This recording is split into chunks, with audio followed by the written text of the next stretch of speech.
दिल्ली विधानसभा चुनाव 2025 की गूंज अब पूरे देश में सुनाई देने लगी है। हर गली, हर चौराहे पर सिर्फ एक ही सवाल उठ रहा है, इस बार किसकी होगी जीत और किसकी होगी हार? क्या भारतीय जनता पार्टी 2020 की हार का बदला ले पाएगी या आम आदमी पार्टी एक बार फिर से सत्ता में वापसी करेगी? विशेष रूप से उत्तम नगर जैसे क्षेत्रों में स्थानीय मुद्दे और उम्मीदवारों की छवि इस चुनाव में निर्णायक भूमिका निभाने वाली है। ऐसे में भाजपा के वरिष्ठ नेता और उत्तम नगर से 2020 के उम्मीदवार कृष्ण गहलोत की भूमिका पर सबकी नजरें टिकी हैं। नमस्कार, आप देख रहे हैं AR न्यूज़ और हमारे साथ हैं कृष्ण गहलोत जी। नमस्कार सर। नमस्कार मैम। सर, सबसे पहला आपसे सवाल ये है कि 2020 के चुनाव में भारतीय जनता पार्टी किन मुद्दों को लेकर उतरेगी चुनाव में? देखिए मैम, पिछले 11 साल से दिल्ली में आम आदमी पार्टी की सरकार है और जो वायदे दिल्ली के पूर्व मुख्यमंत्री अरविंद केजरीवाल ने दिल्ली को लेकर के किए थे, कोई वायदा पूरा नहीं हुआ। अनेकों समस्याएं, चाहे वो दिल्ली के सत्र पर हो, चाहे वो विधानसभा के सत्र पर हो, चारों तरफ दिल्ली समस्याओं से ग्रस्त है। ऐसे अनोखे वायदे जो उन्होंने पूरे नहीं किए। दिल्ली को लंदन और पेरिस बनाने की बात करते थे, लेकिन दिल्ली गैस का चैम्बर, दिल्ली कूड़े का पहाड़, और दिल्ली की कोई गली, किसी विधानसभा की कॉलोनी की कोई गली ऐसी नहीं है जहां पर सीवर का पानी ओवरफ्लो ना हो, जहां गली पर, चौराहे पर, नुक्कड़ों में कूड़े के ढेर ना पड़े हों। सारी सड़कें टूटी पड़ी हैं, सारी नालियां पानी से ओवरफ्लो हैं। मतलब दिल्ली को एक ऐसा सलम से भी बुरा हाल दिल्ली का कर दिया है, तो दिल्ली के लोग त्रस्त हैं। और इस 2025 के चुनाव में जो दिल्ली विधानसभा का चुनाव होने वाला है, पिछले अपने 11 साल के एक एक दिन का हिसाब दिल्ली की जनता अरविंद केजरीवाल से और उनके विधायकों से मांग रही है। मैं उत्तम नगर की अगर बात करूं तो उत्तम नगर में पिछले 11 साल में कोई विकास का कार्य हुआ नहीं। जैसे मैंने बताया, यहाँ पर पीने के पानी की भयंकर समस्या है। दिल्ली में बिजली फ्री करने की बात करते हैं, लेकिन फ्री होना तो बहुत दूर की बात है। दिल्ली में जिस प्रकार से बिजली में सरचार्ज बढ़ाया गया, दिल्ली पर ओवरलोड करके लोगों के सरचार्ज का नाम दे करके पैसा बढ़ाया गया। और मैं ये कह सकता हूँ कि दिल्ली में, देश में जितनी भी राज्यों में बिजली बिकती है, दिल्ली में सबसे महंगी बिजली लोगों को खरीदनी पड़ रही है। इसी प्रकार से सीवर है, ओवरफ्लो है, सभी गलियों में सभी नालियां भरी पड़ी हैं, अनेकों समस्याएं हैं।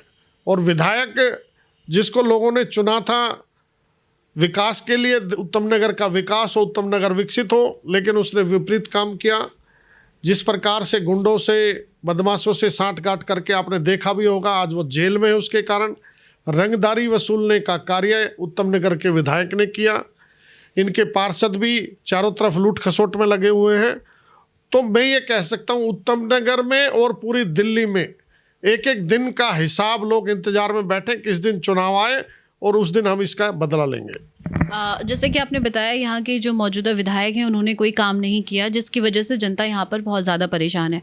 लेकिन 2015 की बात की जाए तो उस समय भी नरेश बाल्यान है, वो जीत कर आए थे। उसके बाद 2020 में भी वो जीत कर आए। तो 2005 से 20 के बीच में जनता ने क्या इस चीज़ को महसूस नहीं किया कि जो उन्होंने विधायक चुना है वो हमारे लिए ठीक नहीं है, वो काम नहीं कर रहे हैं? देखिए, मैं बताऊं, उस समय पर अपने उत्तम नगर की बात करूं तो यहाँ पर चारों पार्षद भारतीय जनता पार्टी के थे। और पार्षद एक ऐसा माध्यम है जनता और नेताओं के बीच का, लोग पार्षद के पास ईजी अप्रोच लेकर पहुँचते हैं। तो मैं भी स्वयं पार्षद था उस समय पर, और हम लोगों के छोटे छोटे काम, चाहे वो हमारे थे या विधायक के जिम्मे होते थे, तो हमने कभी भी सैनिटेशन व्यवस्था को खराब नहीं होने दिया।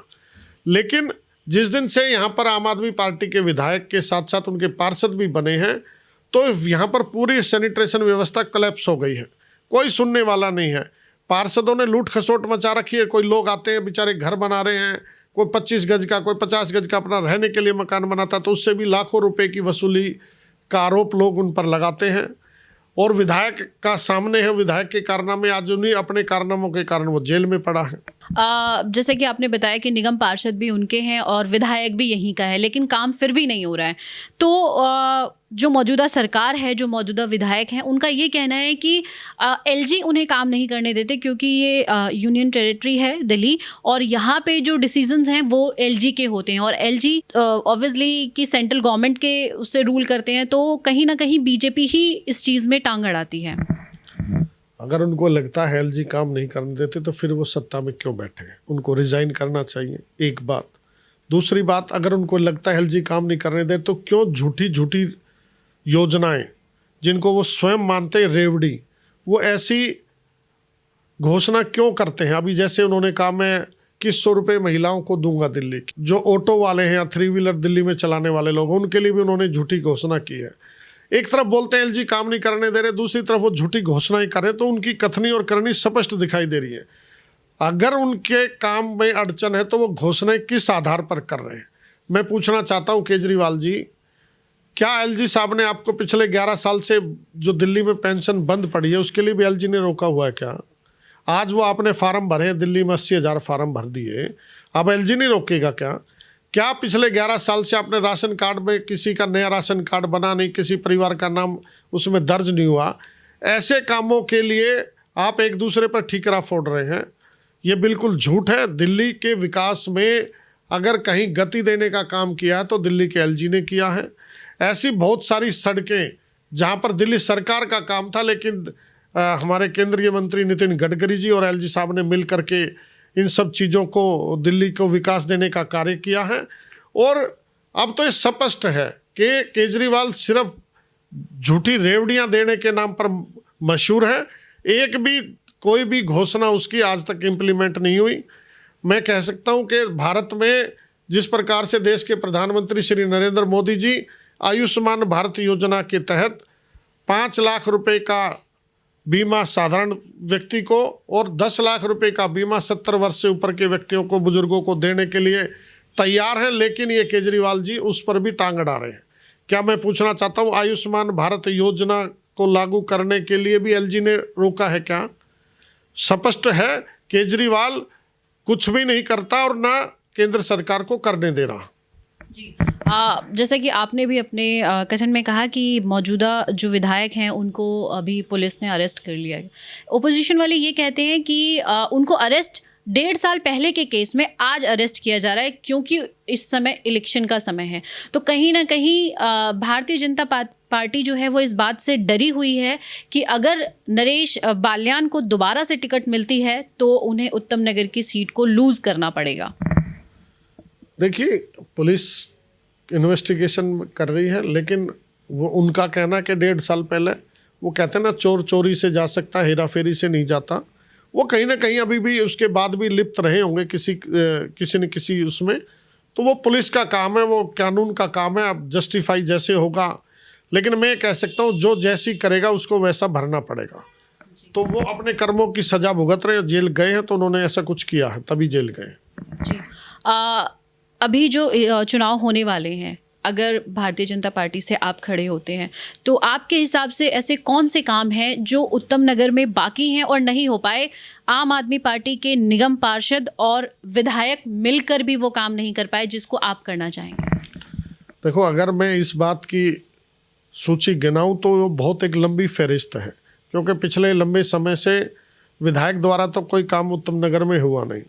सबसे प्राथमिकता का काम है, आज उत्तम नगर में लोग बहुत परेशान हैं। गंदे सीवर का पानी लोगों की रसोई में, घरों में घुसा हुआ है। घर से बाहर निकलते हैं तो कूड़े के ढेर पड़े हैं। सबसे पहला काम है यहाँ पर ड्रेनेज सिस्टम को व्यवस्थित करना, जो बिल्कुल कोलैप्स इन लोगों ने कर दी है। नए सीवर डलने हैं तो नए डाले जाएं, सड़क बननी है सड़क बनाई जाए, नालियाँ बनाई जाए। जो गंदे पानी की निकासी के बड़े नाले हैं, मुझे लगता है वो बनाने की आवश्यकता है। तो सबसे पहला काम कुल मिलाकर के है उत्तम नगर में ड्रेनेज व्यवस्था ठीक की जाए। दूसरा काम है, उत्तम नगर को एक अस्पताल की जरूरत है, अस्पताल बनना चाहिए। यहाँ पर पिछले लंबे समय से कोई स्कूल नहीं बना, जो वायदे केजरीवाल ने किए लेकिन एक भी काम नहीं हुआ। पिछले 11 साल से बुजुर्गों की पेंशन बंद पड़ी है, नई पेंशन बन नहीं रही, हम वो चालू करवाएंगे। राशन कार्ड दिल्ली में पिछले 11 साल से बंद पड़े हैं, राशन कार्ड बनवाएंगे। आप देखते हो मेन नजफगढ़ रोड है हमारा, उत्तम नगर टर्मिनल से लेकर द्वारका मोड़ तक बहुत कंजेस्टेड है, लाखों लोग सुबह से शाम तक उस पर आते हैं। वहाँ पर कोई ना कोई अल्टरनेट व्यवस्था, एलिवेटेड रोड बने, द्वारका मोड़ पर अंडरपास बने, कुछ इस तरह की व्यवस्था करने की जरूरत है। दिल्ली में भारतीय जनता पार्टी की सरकार जिस दिन बनेगी, हम सब बैठकर बहुत जल्दी से उत्तम नगर दिल्ली का सबसे स्वच्छ, सुंदर और विकसित विधानसभा बने, उत्तम नगर सर्वोत्तम बने, ऐसा हमारा प्रयास है। छोटे से छोटे कामों को लेकर बड़े से बड़ी योजनाएं हम उत्तम नगर में लेकर के आएंगे। यहाँ पर क्योंकि आबादी लगातार बढ़ी है पिछले कई सालों में, तो यहाँ पर सामुदायिक भवन बनाने की आवश्यकता है। बहुत सारे काम हैं जो छोटे से शुरू करते हुए हम जल्द से जल्द इनको पूरा करेंगे। हमारा एक ही संकल्प है, एक ही लक्ष्य है, स्वच्छ, सुंदर और विकसित हो उत्तम नगर, हमारा यही है संकल्प हमारा। अच्छा, ये जो मौजूदा विधायक हैं अभी, अगर इनको टिकट मिल जाती है तो क्या ये आपके लिए कॉम्पिटिटर का काम करेंगे? देखो मैडम, मैं एक बात कह सकता हूँ कि कंपटीशन कुछ नहीं होता। आदमी को, जिस आदमी को मौका मिला पिछले 2 बार से लगातार, उत्तम नगर की जनता उससे उसका हिसाब मांग रही है। 10 साल का हिसाब दो, नरेश बालन जवाब दो। लेकिन जवाब किसने देना, वो तो जेल में बैठा है। और पिछले 10 साल में जितना नरक उत्तम नगर बना है, उस बात का हिसाब और उस बात का जवाब आने वाले चुनाव में उत्तम नगर की जनता देगी। वास्तव में लोगों ने नरक का जीवन जिया है, लोग इंतजार में, मैं फिर बोल रहा हूं आपको, किस दिन चुनाव आए और उससे एक एक हिसाब, एक एक चीज का, एक एक दिन का हिसाब लिया जाएगा। तो मुझे ये लगता है कि दिल्ली ने बहुत सह लिया, अब नहीं सहेंगे और अब बदल कर रहेंगे। ये आम जनता की आवाज़ है और अब दिल्ली में भारतीय जनता पार्टी की सरकार बनेगी, उत्तम नगर में भी भारतीय जनता पार्टी का विधायक बनेगा, ऐसा मेरा और उत्तम नगर की जनता का मानना है। आपने सुना, हमारे साथ थे कृष्ण गहलोत जी, जिन्होंने बताया किस तरीके से ग्रस्त लोग जो कि सीवर से और जाम से, इन सब चीज़ों से परेशान हैं, उससे किस तरीके से ये उनको उभारेंगे और कितना ये कारगर साबित होगा, ये आने वाला वक्त ही बताएगा किसकी जीत होगी और कौन सी पार्टी दिल्ली में इस बार अपनी सरकार बना पाएगी। बाकी खबरों के लिए आप जुड़े रहें एयर न्यूज़ के साथ। धन्यवाद।